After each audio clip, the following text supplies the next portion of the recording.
జిల్లాలో మే 27, 28, 29 జరిగే మహానాడును విజయవంతం చేయాలని ప్రొద్దుటూరు ఎమ్మెల్యే నంద్యాల వరదరాజరెడ్డి తెలిపారు. మహానాడుకు 5 లక్షల మంది పైగానే హాజరవుతారని ఆయన అన్నారు.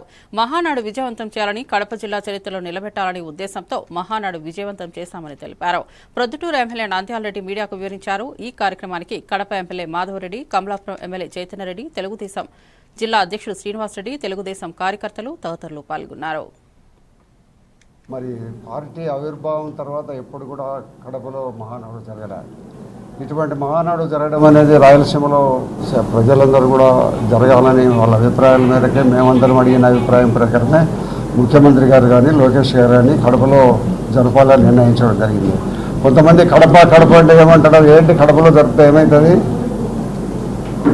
కడప అంటే ఏమనుకుంటారు, ఏం లేదు. ఇక్కడ మేము అందరం ఉంటాం, అన్నిటికూ సిద్ధంగా ఉన్నాం. కడప ఇప్పుడు ప్రజాస్వామ్య పద్ధతిలో 10 సీట్లకు 7 సీట్లు గెలిచినాం.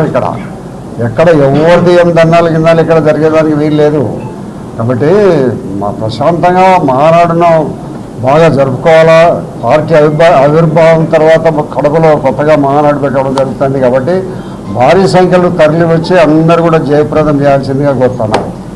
ఈ మహానాడులో కొన్ని కడప జిల్లాకు సంబంధించిన అభివృద్ధి కార్యక్రమాలు కూడా ముఖ్యమంత్రి గారు ప్రకటిస్తారని మేము ఆశిస్తున్నాం. ఆయన దృష్టికి కొన్ని అభివృద్ధి కార్యక్రమాలు కూడా తీసుకొని పోతున్నాం. కాబట్టి ఇక్కడ ఇలాగా ఒక మంత్రులు మేమందరం కూర్చొని భారీగా జన సమీకరణ చేయాలని మాట్లాడుకున్నాం. అన్ని రకాల మేమందరం కూడా కలిసి జిల్లాలో అందరం ప్రతి ఒక్కరూ కలిసి శాయశక్తుల 5 లక్షల మందికి